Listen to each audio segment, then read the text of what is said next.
Dua fusion paling muda telah berhasil dibuka oleh Bobo Boy dalam series Galaxy musim kedua. Kedua fusion ini juga memiliki keunikannya tersendiri, sehingga TH ingin mencoba untuk membandingkannya. Dan perlu digarisbawahi, perbandingan ini untuk melihat kelebihan dan kekurangannya, bukan untuk membuat skenario jika kedua Bobo Boy ini saling bertarung. Jadi, seperti biasa bersama saya Nauru, mari TH bahas.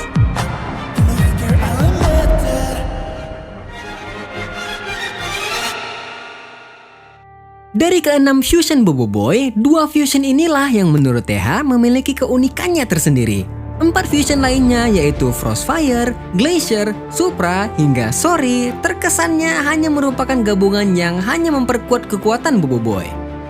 Berbeda dengan Gentar dan Sopan, fusion ini memiliki kisah dan konsep yang unik.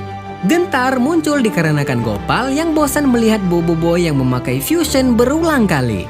Dan Sopan muncul sebagai fusion yang hemat energi di saat Bobo Boy kehabisan tenaga. Dari alasan kemunculan ini saja sudah menjadi nilai plus dibanding 4 fusion lainnya. Selanjutnya mari kita lihat kekurangan dan kelebihan dari masing-masing fusion ini. Kita mulai dari Gentar.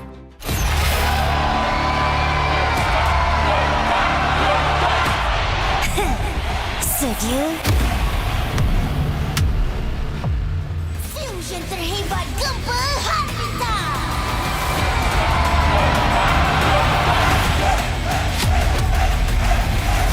Saksikanlah. Bobo Boy Gentar. Bobo Boy Gentar yang memiliki keunggulan besar berupa dirinya yang mampu menahan rasa sakit bahkan mengkonversikannya menjadi energi. Selain kebal, Bobo Boy Gentar juga akan semakin kuat saat terus diserang oleh lawannya. Jika untuk 1 lawan 1 dan dalam situasi yang genting, Bobo Boy juga bisa terus mengulur waktu sampai lawannya kehabisan energi.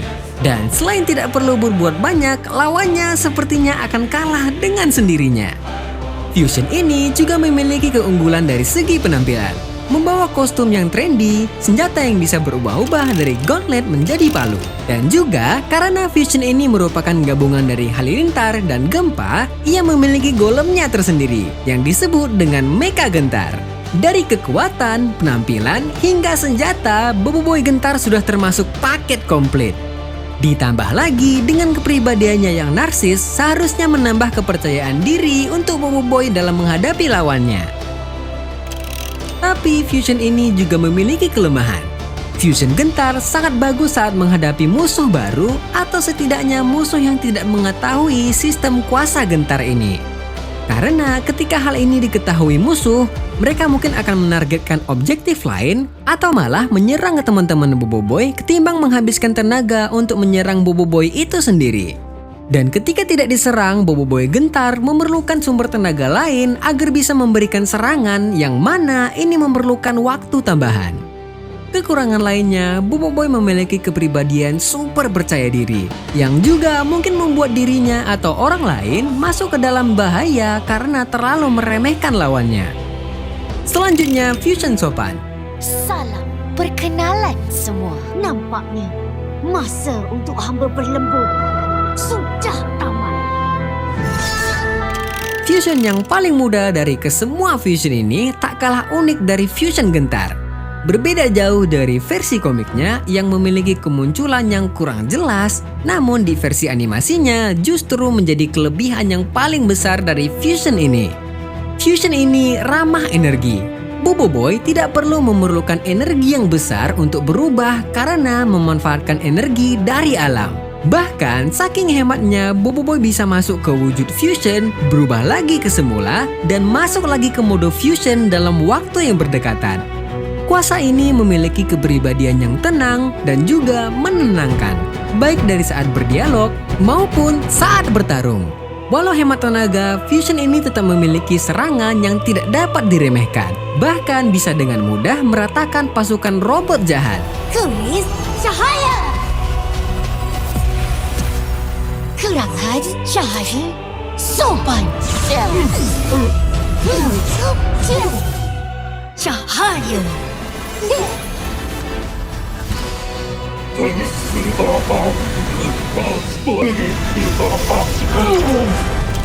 Dilengkapi dengan penampilan ala budaya Melayu bersamaan dengan keris sopan. Ya, walau tidak begitu dijelaskan, tapi Fusion ini menjadi lebih unik ketika ia dapat menciptakan benda lain berupa layar sopan yang ia gunakan saat menyeimbangkan pesawat Pak Pato. Fusion ini juga tidak sesempurna itu dan memiliki beberapa kelemahan. Seperti mungkin ia tidak akan terlalu kuat saat menghadapi lawan dengan pertahanan yang tinggi.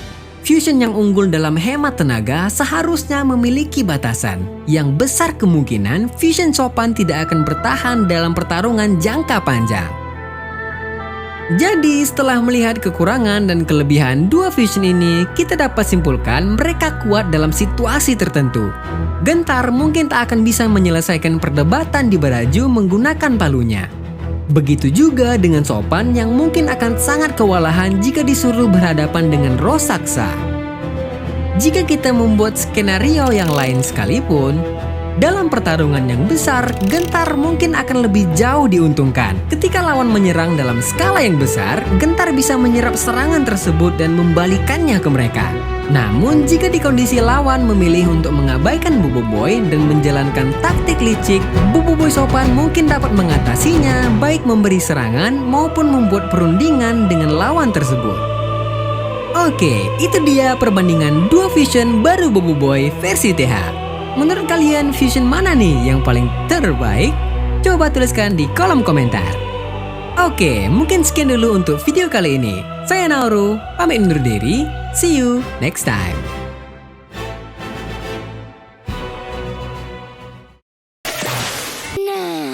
Polis lari, pencuri jaga. Betul. Upin dan Ipin episode terbaru. Setelah beberapa mengundi menjadi dua kelompok, yaitu menjadi polisi dan pencuri. Ya, walau tadi yang harusnya diperbolehkan untuk bersembunyi juga. Episode ini nampaknya cukup menarik. Dan mari sama-sama kita tunggu penayangannya pada hari Sabtu 10 Januari 2026 di MNC TV pukul 4 sore.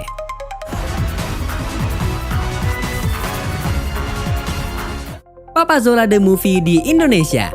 Menjelang penayangannya di tanah air, Monsta juga merilis trailer baru untuk Papa Zola Movie yang nampaknya lebih mellow ketimbang trailernya penayangan di Malaysia yang lebih terasa heroik dan aksinya.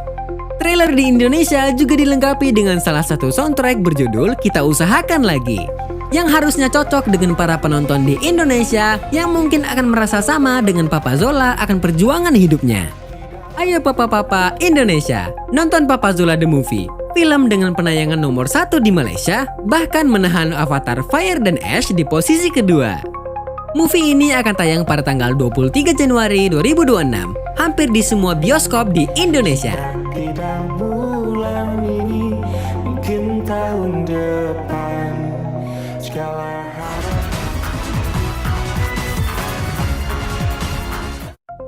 Doraemon dan RCTI. Salah satu kartun favorit di minggu pagi, yaitu Doraemon, dikabarkan akan berhenti tayang di RCTI setelah kurang lebih 35 tahun menemani pagi keluarga Indonesia. Namun, berita sedih ini diikuti dengan sebuah berita menarik lainnya, yang mana Daber Suneo dalam bahasa Indonesia menyebutkan kalau memang Doraemon berhenti tayang di RCTI, namun Doraemon akan tayang secara nasional di TV lainnya. Ya, walau ia tidak menyebutkan siaran TV mana, tapi ini menjadi penjelasan yang cukup bagus untuk para penggemar Doraemon. Setelah melepas animasi Legend ini, kira-kira penayangan RCTI akan berkurang nggak ya? Karena kasus ini sama seperti GTV yang sempat mengurangi jam tayang SpongeBob. Ayo, absen yang minggu pagi suka nonton Doraemon. 一つ目は愛私は一つ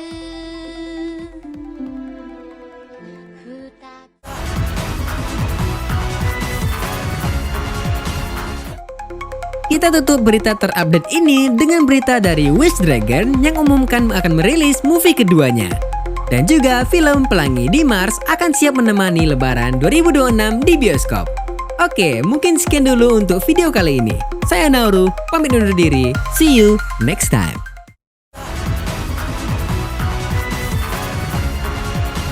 Hai, jika kalian menyukai video TH kali ini, klik tombol suka dan bagikan video ini kepada teman-teman.